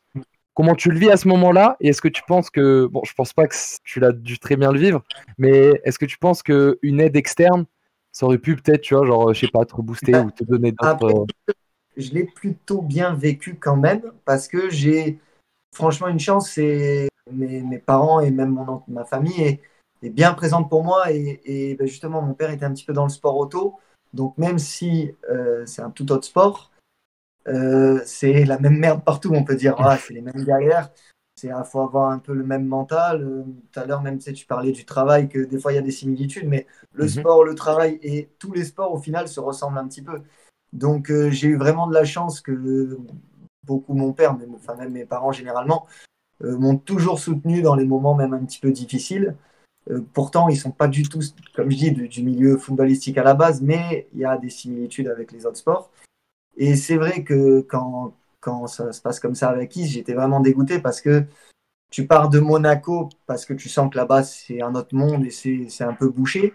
Tu te dis que Istres, c'est vraiment un projet génial. Tu as une Ligue 2, tu as un centre de formation, même si c'est un petit centre, tu as des 17 NAS, des 19 NAS, tu as une réserve. Tu sens vraiment que c'est accessible. Tu vois, ça n'a rien à voir. C'est 100 fois moins prestigieux que l'AS Monaco. Mais pour moi, c'est le bon choix. Tu vois, tu es dans un projet où tu sais que tu peux passer les étapes, tu peux avoir un contrat, etc. etc. Donc, au début, le dépôt de bilan, il ne se fait pas en un temps, on va dire. Au début, le club, il doit juste descendre en CFA, donc National 2, mais ça s'appelait encore comme ça à l'époque. Donc, bon, c'est chiant, mais le club existe encore, on va dire, même si c'est une belle descente. Donc presque moi je pars pour rester, pour peut-être essayer de reprendre avec la première. Je ne sais pas encore trop comment ça se passe, mais je ne suis pas en train de chercher quelque chose à ce moment-là, malgré que quand même tu passes d'un statut pro à amateur, et ça change beaucoup, on ne va pas se mentir. Et finalement, je suis en pleine semaine de bac en plus à ce moment-là. Et là j'apprends dépôt de bilan, voilà, R2, DHR, tu vois. Donc là, bon, je calcule pas trop sur le moment. Je me dis, concentre-toi quand même sur ton bac, même si ma tête, elle est quand même un peu dans le foot aussi. Et donc, c'est compliqué. J'ai aucune idée de ce que je vais faire. Et à tel point que j'ai le Canet Rocheville, justement, un petit club qui est, donc, où l'équipe première est en CFA 2, National 3 aujourd'hui. Le coach des 19 me dit, ils sont en 19 au niveau régional, viens avec nous. Logique, tu vois, logique. On te prend tout de suite, tu vois. Viens faire un match comme ça. Et ils jouaient les 19 DH de Monaco. Je veux pas y aller, tu vois. Je dis non, je vais pas aller. J'étais en 17 NAS sans me prendre pour quelqu'un d'autre. Je voulais pas faire ça. Et justement, mon père, il me dit vas-y, va jouer, te casse pas la tête. Et suite à ce match-là, j'ai le coach de la première qui m'appelle de la N3 qui me dit écoute, j'ai un latéral qui s'est pété. J'ai aimé ce que tu as fait avec les jeunes et tout. Moi, si ça t'intéresse, je te prends dans le groupe. En plus, tu sais, j'habitais à environ 40 minutes. C'était pas du tout un salaire, mais ils te défraient toute la route. Donc, ils te donnent quand même un petit billet, les primes. À ce moment-là, moi, je suis super content, tu vois, parce que j'avais littéralement rien du tout. J'avais un tout petit contact avec Sedan, mais qui était vraiment dans le dur, hein, qui était tout descendu, mais qui avait des 19 NAS et une CFA 2 qui étaient intéressés, mais c'était vraiment juste des échanges, tu vois. Et comme quoi, justement, mon père qui me dit va faire le match quand même, et j'avais pas envie, finalement, c'est ce qui me fait signer là-bas. Et à 17 ans, où je fais une saison, tu vois, je fais 10 matchs avec la N3, le coach génial qui m'a beaucoup fait confiance, malgré que je sois jeune et tout. Et vraiment, j'ai vraiment pas regretté pour le coup d'être allé faire ce match avec les jeunes, tu vois. Donc, on s'y attend pas. Hein. Ouais. Mais après, c'est vrai que quand même, malgré tout, même si je retrouve ça, ça n'a rien à voir. J'aurais tellement préféré que Istres, tu vois, avec Istres, sans doute, j'aurais serais passé avec les 19. Tu avais, comme je dis, les pros qui étaient vachement accessibles. Ça a aucune, il n'y a aucune comparaison. Mais sur le moment, j'étais quand même très content parce que voilà, j'avais rien d'autre. Une porte s'est fermée, une fenêtre s'est ouverte. C'est ça. Mais est-ce que justement est-ce que tu as pas relativisé parce que tu avais connu ça, on va dire. Moi, j'ai l'impression, tu vois, quand on connaît un peu ton parcours, le premier coup de massue vraiment, ça doit être à l'OGC Nice quand tu signes pas en U17 nationaux. Je pense que là, carrément. Et franchement, j'allais dire bonne analyse. Ouais, ce truc-là, il est dur, surtout qu'en fait, tu sais, la plupart des centres de formation, en 17 et même en 19, ils ont 2 équipes. Ils ont les 17 NAS pour les deuxièmes années, entre guillemets. Je ne sais plus si c'est les mêmes noms maintenant. Je crois que c'est U17, U16, mais nous, avant, c'était 17 NAS et l'équipe 2, c'était 17 DH, donc niveau régional. Et Nice venait de supprimer son équipe. Donc, en fait, ils avaient vraiment une politique, par contre, que je trouve qui est payante en plus, qui était qu'en fait, dès la première année, il fallait que tu joues en 17 NAS. Les 17 deuxième année, il fallait qu'ils soient déjà en 19 et les 19 déjà en réserve. Ils avaient vraiment axé sur la formation des jeunes. Ils étaient très ambitieux à ce niveau-là et c'était un des seuls centres de formation à faire ça à cette époque. La preuve, même Monaco, l'OM avait des 17 DH, une équipe 2. Donc, je me doutais que ça allait être plus dur parce qu'ils avaient supprimé cette équipe. Mais tu te dis, c'est ton objectif, c'est d'être avec les 17 NAS. Et quand ils ne te font pas passer, c'est très dur. Mais il y a eu une forme de positif. Il y a eu un peu de positif là-dedans. C'est qu'à Nice, c'était très, très, très exigeant. La notion de plaisir était un peu moins présente. Mais après, tu es obligé. Hein. Si tu veux arriver au niveau, ça se passe comme ça partout. Mais c'est vrai que tu es quand même jeune. Hein. Tu as 13, 14, 15 ans. Et donc, parfois, tu peux avoir un peu moins de confiance en toi, etc. Et tu sors de Nice, les clubs apprennent que tu n'es pas conservé. Je te jure que tous les clubs de la région, ça t'appelle de tous les côtés. Et des clubs intéressants, la SCAN, le Grasse, moi, mon ancien coach de Monaco. Et à ce moment-là, tu as une petite... tu es presque flatté, tu sais, tu te sens en confiance. Tu te dis, putain, même si ce n'est pas des clubs aussi prestigieux, tout le monde me veut. Et je me souviens, voilà, justement... à ce moment-là, tu as Grasse qui ont des 17 DH, tu as Cannes qui ont 17 NAS, 17 DH et tu as Monaco. Je vais laisser dans les 3 clubs et les 3 Marseille. Quoi. Maintenant, là, c'est pour une fois dans ma jeunesse, j'étais royal et j'avais le choix.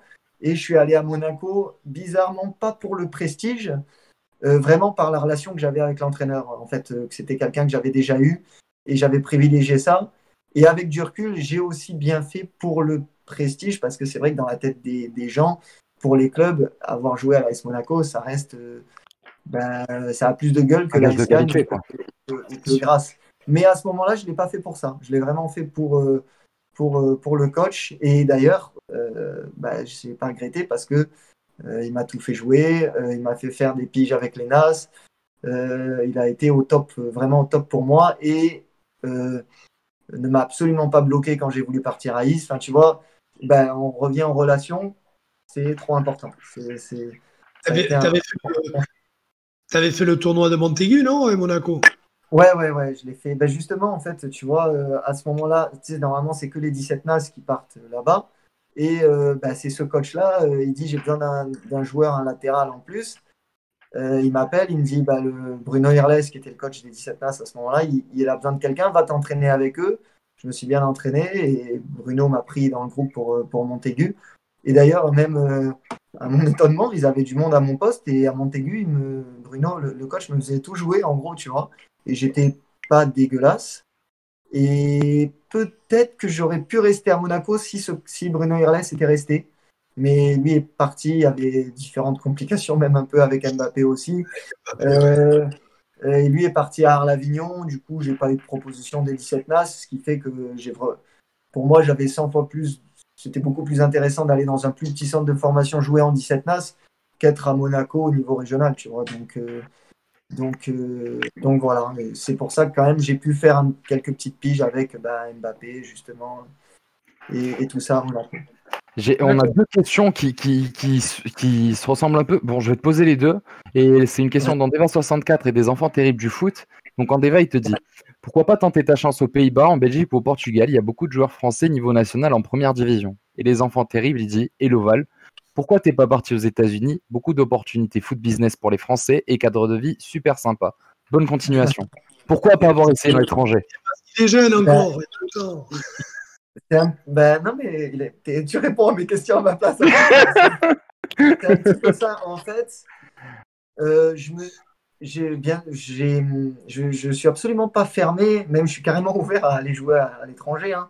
Les États-Unis, c'est très différent parce que il y a des projets très intéressants et on me l'a proposé, tu sais, d'aller faire. En fait, là-bas, je vais connaître sans doute un petit peu. C'est pas de centre de formation, c'est avec les universités. C'est clair que les infrastructures sont géniales. D'ailleurs, j'ai un pote à moi là, avec qui je traîne beaucoup cette année qui l'a fait. et qui en a tiré énormément de positifs. Et je vais d'ailleurs en parler sur la chaîne dans des prochaines vidéos, parce que c'est un sujet intéressant aussi. Mais ce délire de partir aux États-Unis, il faut faire quand même attention, selon moi. Je dis selon moi parce que je ne l'ai pas fait et je ne suis pas le mieux positionné pour en parler. Parce que tu as quand même les études à côté. Le foot a une place importante, mais pour moi, tu n'as pas le foot en tête à 100% quand tu fais ça, parce que là-bas, c'est vraiment université et football. Et si ça ne marche pas, revenir en France après avoir été là-bas, c'est pas évident. C'est pas évident du tout. Donc, moi, je l'ai mis un peu de côté, surtout que quand on m'avait proposé ça, j'avais 17-18 ans, je faisais déjà pas mal de matchs au niveau National 3, et pour moi, c'était carrément plus intéressant d'être dans ces niveaux-là, à cet âge-là. Et après, au niveau des championnats qui sont effectivement aussi intéressants, la Belgique, les Pays-Bas et tout, je me suis toujours, la Suisse aussi, je me suis toujours dit d'attendre un âge dans lequel maintenant j'ai 22, 23, 24 ans, parce que quand tu es jeune au niveau N2, N3 en France, franchement, je l'ai vécu, hein, tu as des possibilités. J'ai déjà eu, tu vois, ma première année, j'ai Ajaccio qui m'avait mis à l'essai, pas avec les pros, hein, avec les jeunes. Bon, ils m'ont rien proposé, mais ça reste un essai dans un club, c'était l'ACA, que tu as assez facilement juste parce que tu es jeune et tu joues. Après, j'avais fait une bonne saison à Agde. J'avais Tours qui m'a mis là, par contre, à l'essai avec les pros qui étaient en Ligue 2, où je suis parti une semaine là-bas. Pas de proposition non plus, mais peut-être que si j'avais été meilleur, tu as des opportunités, tu vois. Et en plus, pas choqué de pas qu'il m'ait rien proposé, mais tu vois, j'avais fait une semaine. Moi, j'étais presque content de ma semaine, mais j'étais un joueur, on va dire, lambda, et le rythme était élevé. Et à ce moment-là, ils avaient quand même beaucoup de difficultés. Ils allaient descendre en national, mais ça restait une Ligue 2. J'avais 19 ans, tu vois, c'était. Et même, je me souviens, il y avait d'autres joueurs à l'essai. Je parlais avec les gars. Tu viens d'où? Ouais, moi, en ce moment, je suis pro à Nantes, mais ils me font pas trop jouer. Il y avait un gars, il me dit ça. Je dis, ok. Moi, toi, tu joues où? Je suis en N3 à Agde. Ah, d'accord. J'étais un des seuls, tu vois, qui était dans cette situation-là.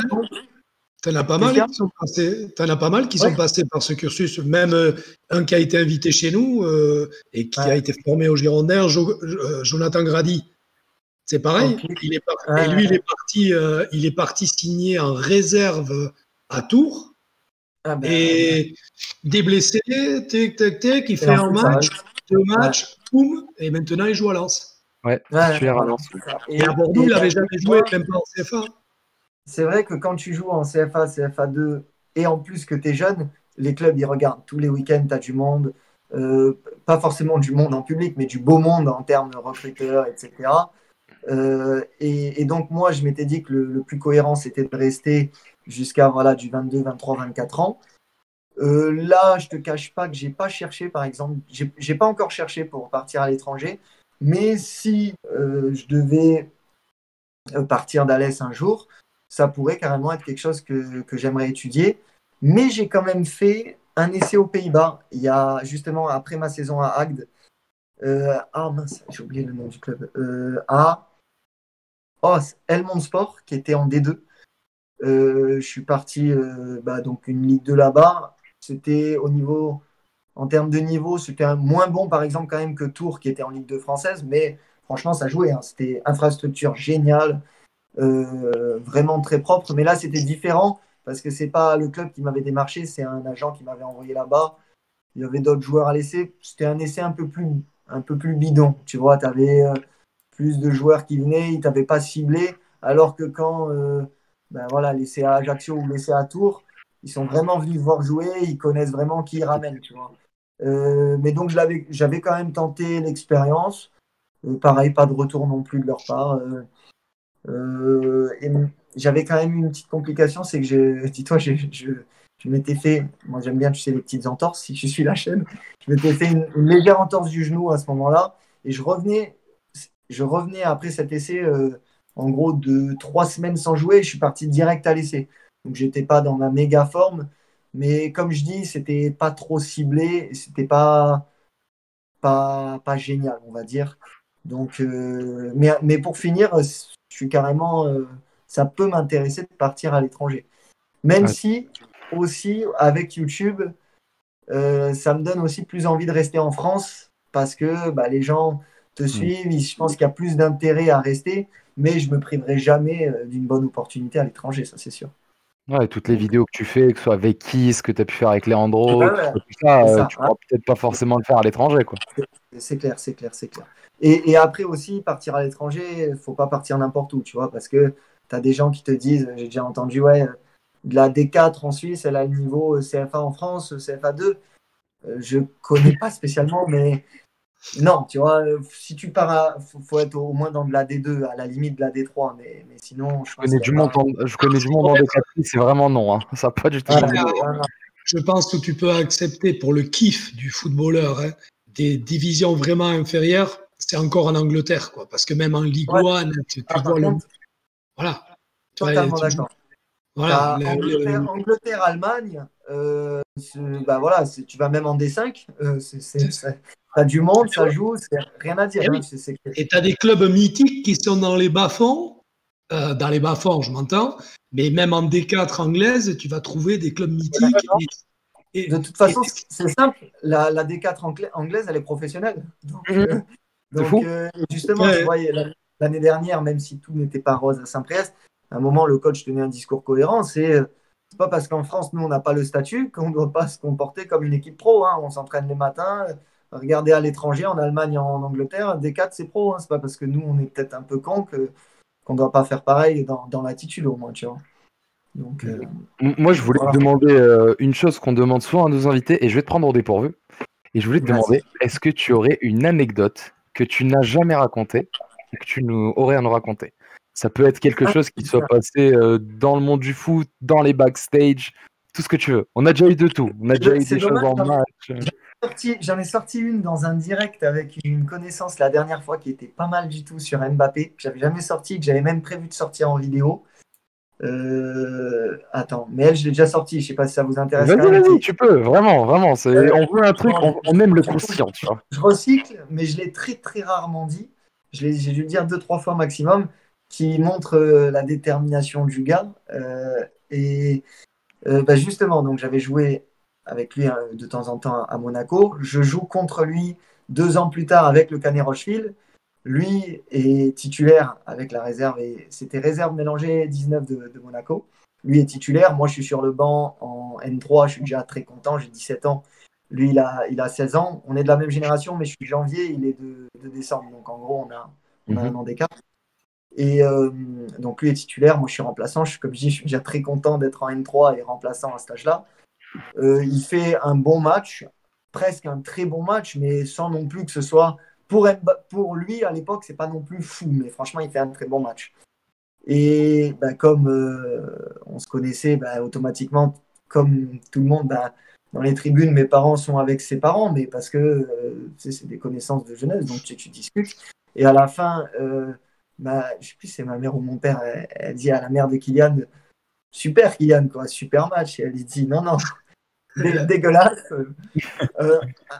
À Noël, à la trêve, il doit être avec les pros. Et je me souviens, donc moi, je fais une rentrée. En plus, je fais pas une rentrée dégueu non plus. Je suis content de moi alors que je fais juste une rentrée, tu vois. Et mes parents me racontent ça dans la voiture, puisque même si je suis en N3, j'avais pas le permis encore. Tu sais, à cette époque, j'étais le seul jeune. Et vraiment, tu vois, on dit, putain, ils abusent quand même, tu vois, ils sont fous. Enfin, genre, ok, Kylian, il est trop fort, mais Ligue 1, tu vois, genre, ça paraît fou. Et en novembre, il fait son premier banc en pro. Ça, c'était fin août. En novembre, il fait son premier banc. Et après, c'est encore différent parce que là, c'est un phénomène, tu vois ce que je veux dire. Il est programmé. Mais c'est un état d'esprit aussi. Après, attention aussi, ça marche pas avec tout le monde. Certains, peut-être que, tu vois, moi, par exemple, je te parlais de mon père qui n'était pas du tout dans le domaine du foot.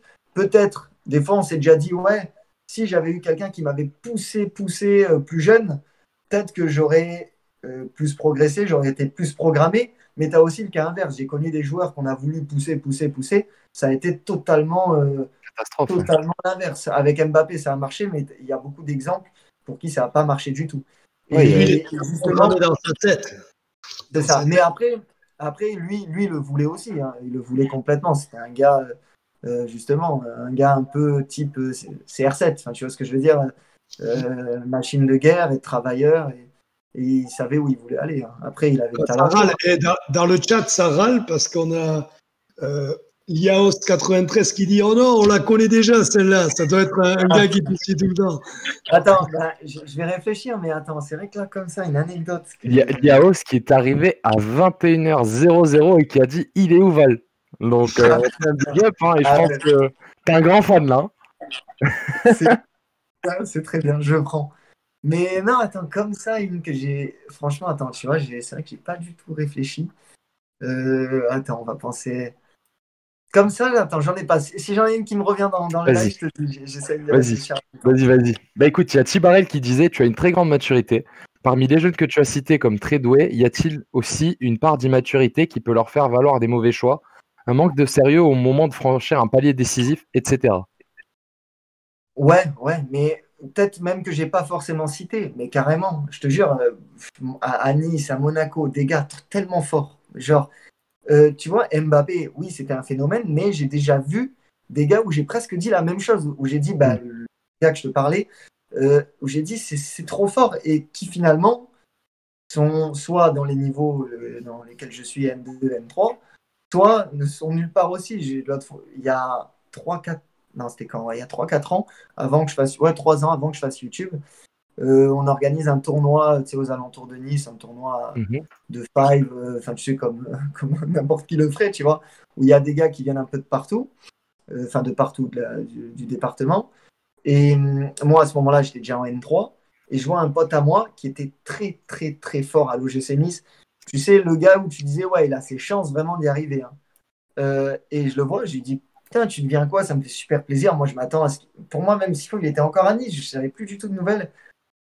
Et un gars qui était pas sérieux, pas du tout un mauvais gars, mais un peu con sur les bords. Mais voilà, tu sais, un gars voilà, qui déconne un peu, tu vois un petit peu ce profil-là. Bah, il avait arrêté le foot, il travaillait à Burger King, enfin, tu vois, tout de côté, un gars qui a pourtant un talent de fou. Mais derrière, ça ne suivait pas. Je me souviens, on était ensemble en cours, il s'était fait virer, enfin, tu vois, virer de la structure, alors que c'était un gars extrêmement talentueux. Et ça, des exemples comme ça, tu en as énormément. Centaines, et tu as aussi le contre-exemple de certaines personnes qui étaient vraiment des joueurs que j'aurais pas mis une pièce sur eux, qui font leur petite carrière aussi, ou en tout cas qui sont en N1, N2, N3, tu vois. Donc, tu as tous les exemples. Et c'est ça qui est trop cool avec le foot aussi, hein, à la fois, tu vois. Il n'y a rien d'acquis dans tous les sens. Même si, après, j'ai envie de dire, si tu as zéro talent ou zéro pied, bon, malheureusement, je pense que tu n'arriveras jamais non plus. Mais beaucoup de choses sont envisageables, tu vois. Et je vais en profiter et je vais te poser l'une des dernières questions, puisque mine de rien, ça fait plus d'une heure qu'on est ensemble. Question de monsieur. Ça passe vite, hein? Ouais, quand même. Monsieur Kyrios qui nous dit, bon, sa question, c'est pour venir à autre chose. Mais il dit: comment fais-tu pour prendre soin de tes Puma Future 5.1, jaune et orange? Après 2 semaines, j'ai des taches de santé qui ne partent pas au savon, je suis dégoûté. Toi, du coup. Alors, comment je fais? Ben, alors, tu vois, là, j'ai une anecdote. Bon, tu vois? J'étais à Louan-Cuiseaux, et donc une très très grosse N3, un peu dans le même profil qu'Alès, qui sont d'ailleurs montés, qui a été un club professionnel, etc. Il y avait un attaquant qui s'appelle Basile de Carvalho, qui a une belle carrière, qui a au moins une centaine de matchs en Ligue 1, une centaine en Ligue 2, donc qui était en fin de carrière, tu vois. Et qui venait d'Afrique en plus, tout jeune, donc qui est venu en Europe, etc. Et il m'appréciait assez bien, tu vois. En plus, j'étais le plus jeune du groupe à ce moment-là. Et je me souviens une fois, à ce moment-là, je nettoyais pas forcément mes chaussures tout le temps après les entraînements, tu vois. Et il m'interpelle, mais très bienveillant. Et il me dit ça. Et en plus, c'est quelque chose que même mon père me disait tout le temps. Ça, c'est ton putain d'outil de travail. Ça, tu dois être content de les mettre avant chaque entraînement. Et lui, il passait tout son temps à la fin à se les nettoyer tout de suite quand c'est encore le temps, tu vois. Quand c'est pas sec, quand tu peux l'enlever. Voilà. Et on avait échangé sur plein de choses. Tu sais, ça peut paraître un peu cliché, mais c'est la vérité. Il me disait, moi j'étais petit, j'avais pas de chaussures de foot. Devant des Nike, j'étais émerveillé. Donc maintenant, crois-moi que toute ma carrière, mes chaussures, je les ai respectées, même quand j'avais des sponsors qui m'en envoyaient. C'est ton outil de travail. Avant chaque entraînement, avant chaque match, tu dois être heureux de mettre tes crampons. Et pour ça, s'ils sont dégueulasses, tu n'as pas envie d'aller à l'entraînement et tu n'as pas envie de les mettre. Bon, ce n'est pas une anecdote folle, mais à ce moment-là, je te garantis que depuis ce moment-là, je nettoie toujours mes chaussures. Et je trouve que dans le fond, il a carrément raison. Ouais, de ouf. Non, mais et moi, du coup, tu vois, je voulais en venir là, puisque aujourd'hui, on sait, pour ceux qui ne savent pas, tu as travaillé avec Puma. Donc aujourd'hui, Exact, ouais. Est-ce que tu es chez Puma ou est-ce que tu n'as pas d'équipementier? Comment ça se passe à ce niveau-là? La situation elle est assez simple. Moi, j'ai pas de contrat. Pour le moment, j'en veux pas parce que d'ailleurs, c'est assez marrant, tu vois. Moi, en gros, honnêtement, en jeune, j'ai joué avec que du Adidas ou du Nike, peu importe. Je tournais selon mes envies, tu vois, tout petit. Moi, je me souviens, c'était les F50 qui me faisaient rêver de Coupe du Monde 2006, donc je voulais jouer avec elles. Après, il y a eu les Mercus qui sont venus. Je voulais les Mercus comme, tu sais, un peu les petits, comme quand tu regardes les joueurs que tu kiffes, quoi. J'ai même eu une période Copa mondiale pendant longtemps où je m'en suis foutu. Les copas, ceux-là, ça doit être. Les copas, je crois que tout le monde les a eu, ceux-là, de toutes les générations. Oui, tu sais, en fait, les copas, tu voulais parce que mine de rien, ça coûte des sous. Tu voulais une paire pas trop chère, qui tient longtemps, où tu es bien dedans, tu prenais une paire de copains, tu vois. Et mes parents, ils m'achetaient. Enfin, j'ai quand même de la chance. Ils m'achetaient des crampons, même largement, mais ils ne voulaient pas mettre 300 balles dans une paire de crampons, tu vois, ce qui peut être compréhensible. Et donc, je suis passé par plein de chaussures différentes, mais toujours chez Nike ou Adidas. Puma, j'avais réessayé à l'époque de Istres, qui était en Puma, ils nous avaient fait essayer des crampons, et c'était pas fou, honnêtement. Et justement, ils m'ont contacté il y a 1 an et demi maintenant. J'ai essayé les futurs, je suis resté sur le cul. Et tu vois, justement, l'avantage de ne pas avoir de contrat, c'est que si je ne voulais pas jouer de temps en temps avec les futurs, je ne jouerais pas. Donc, si je te le dis, c'est que je le pense. Après, j'ai un petit penchant quand même sur Nike. Nike, pour moi, c'est Nike, quoi. La marque, on n'a pas besoin de la vendre. Les chaussures sont magnifiques. Tu es très, très bien dedans. Donc, disons qu'en ce moment, je joue soit avec des Nike, soit avec des Puma. Et selon un peu mes envies du moment, selon la paire, je me fais un petit peu plaisir vu que là j'ai la chance qu'ils m'en envoient. Là, pour te dire, depuis 3-4 semaines, je suis que avec ma paire de Mercurial. Après, je change pas non plus tout le temps parce que j'aime bien avoir un peu. Tu sais, quand je change d'une chaussure à l'autre, à chaque entraînement, ça j'ai pas envie. Tu vois, je me fais des petites périodes de 1 mois avec 400 paires. Ouais, là, après, mine de rien, elles partent vite aussi parce que je vais pas te mentir, j'essaye d'en refiler à des potes quand je peux. Ouais. Tu vois, même mon pote avec qui je bosse, des fois, j'ai comme des maillots que m'envoie Puma aussi, je les en donne. Enfin, tu vois, au bout d'un moment, j'ai pas besoin d'en avoir 100 000. Je fais aussi des fois des jeux concours. Tu vois. T'es pas superstitieux, t'as pas ta paire de crampons fétiches quand même? Pas trop. J'ai été un petit peu, tu connais, j'avais le caleçon fétiche, le caleçon de match. Mais non, j'ai pas. Après, tu sais, j'ai des feelings avec les paires. Des fois, il y en a, elles me mettent bien, donc je dis allez, je continue avec. Tu vois. Et si ça se passe moins bien, je la change. Mais bon, je pense que le problème, c'est pas la paire, c'est plus les pieds. Ça se passe pas bien. Donc, non, voilà. Bref, pour le moment, j'ai pas de contrat et je joue soit en Nike, soit en Puma, qui sont deux marques, franchement. Après, en étant parfaitement objectif, à l'heure actuelle, j'ai même aussi Adidas qui m'avait déjà envoyé. On va pas se mentir, que ce soit Nike, Puma ou Adidas, les trois sont hyper qualitatifs et c'est un peu selon les goûts et les couleurs, hein, honnêtement. Voilà. Comme tu as dit, une question de feeling. Hein. Ouais, Bon. c'est ça. J'ai juste mettre mon téléphone à charger une seconde parce que je suis pas sûr. Attends, excuse-moi. On arrive à la question de la fin en plus. Hein. Ouais. Vaut mieux que ça coupe pas pour la question de la fin, justement. Attends. Vas-y. Voilà. C'est nickel. Ouais.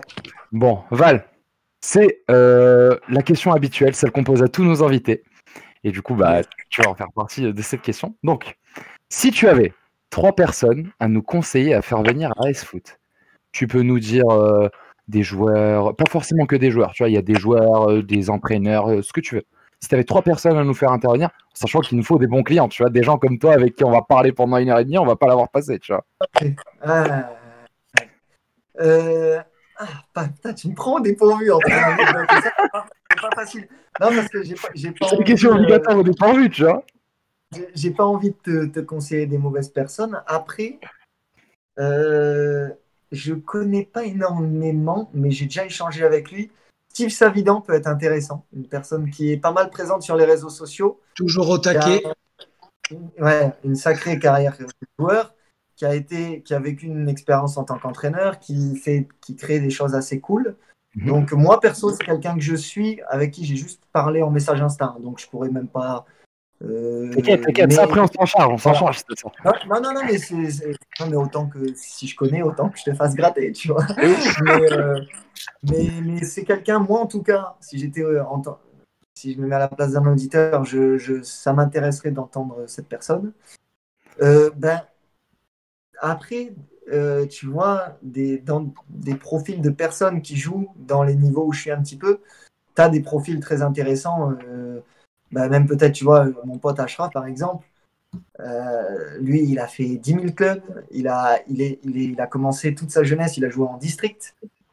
Il a commencé en National 3 à 24 ans. Et moi, la première fois que je l'ai vu en N3, j'ai dit c'est le meilleur joueur que j'ai vu de ma vie à ce niveau-là. Donc, je pense que c'est quelqu'un qui n'a pas une notoriété de malade, mais qui a quand même pas mal de monde qui le suit. Je crois qu'il a 10 000 abonnés à peu près sur les réseaux, donc c'est pas dégueu. Et qui peut avoir beaucoup de choses à raconter sur le monde amateur. Et après, qui on pourrait avoir? Peut-être... attends, une troisième personne. Là, comme ça, j'ai pas. Après aussi,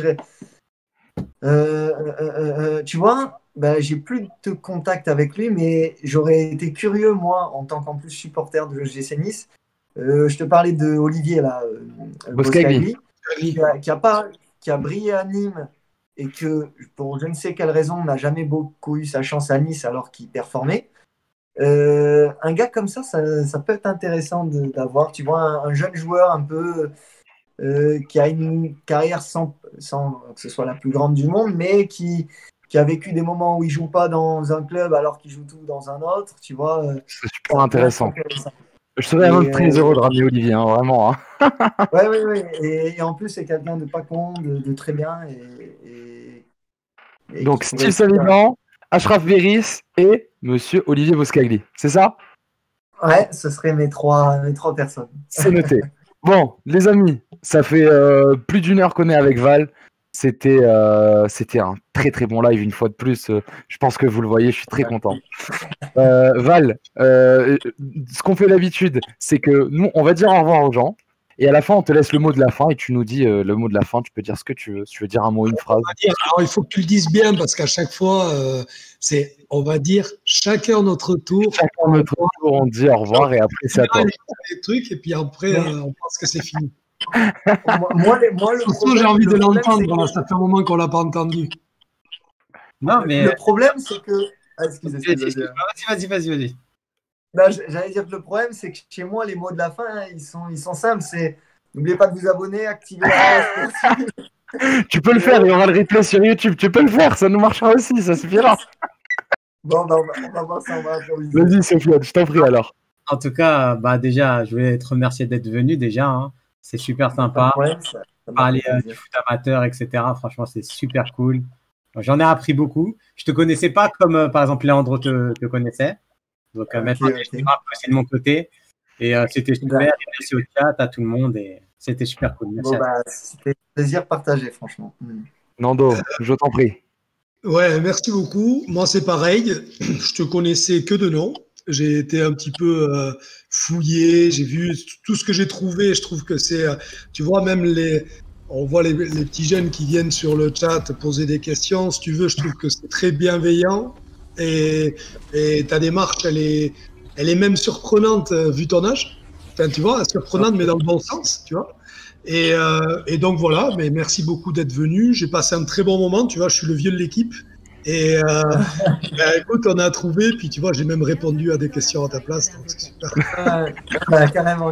Et tu vois, ça fait toujours plaisir, franchement. Et c'est pour ça que même j'ai aussi accepté de faire ça. Tu vois, quand tu as des retours en direct de personnes, ça fait toujours plaisir à entendre, tu vois, c'est très cool. mieux que parfois juste un commentaire ou quelque chose comme ça. Donc, c'est différent, c'est totalement deux mondes différents. Bah écoute, moi je vais finir. Hein, incroyable Val, vraiment un énorme merci. Je suis vraiment très content de ta venue. Reda, je te l'avais dit que Valentin, j'allais le ramener dans AS Foot. Donc ça c'est un petit message personnel. Donc les gars, merci à tous ceux qui ont suivi. Mille merci à Val. Puis j'espère te voir très bientôt, que ce soit à Nîmes ou à Alès, avec grand plaisir. Puis voilà, je te laisse le mot de la fin du coup. Non, moi je vous remercie aussi, vous forcément pour l'invitation. Je vous envoie plein de force parce que de ce que tu m'as dit, c'est vrai que ça fait pas longtemps que ça fait tout juste 2 mois. Et les invités que vous avez déjà eus, c'est ouf. Et justement, quand on parle de différents projets, que ce soit le mien ou le vôtre, c'est quelque chose qui peut, je pense, vraiment intéresser beaucoup de monde. Et les échanges comme ça, franchement, c'est génial. Donc je vous envoie plein de force. Je continue à fond ce projet-là. Et n'oubliez pas de vous abonner, activer la cloche. Et pour suivre les prochains directs, du coup, pour ce coup-là. Et voilà, merci beaucoup, Val. Et n'oubliez pas, Valentin sort son QDF demain, si je dis pas de bêtises. C'est ça, demain avec toute la prépa qui arrive, avec un petit décalage, mais un peu volontaire pour différentes raisons. Mais je vais pouvoir faire suivre un petit peu tout ça, tout ce qui s'est passé, quoi. Les gars, on vous quitte. Merci beaucoup tout le monde. C'était un grand plaisir. Et on se revoit dès mercredi avec en invité Margot Dumont. Je vous le dis maintenant, mais vous le saurez demain en tweet. C'est Margot Dumont.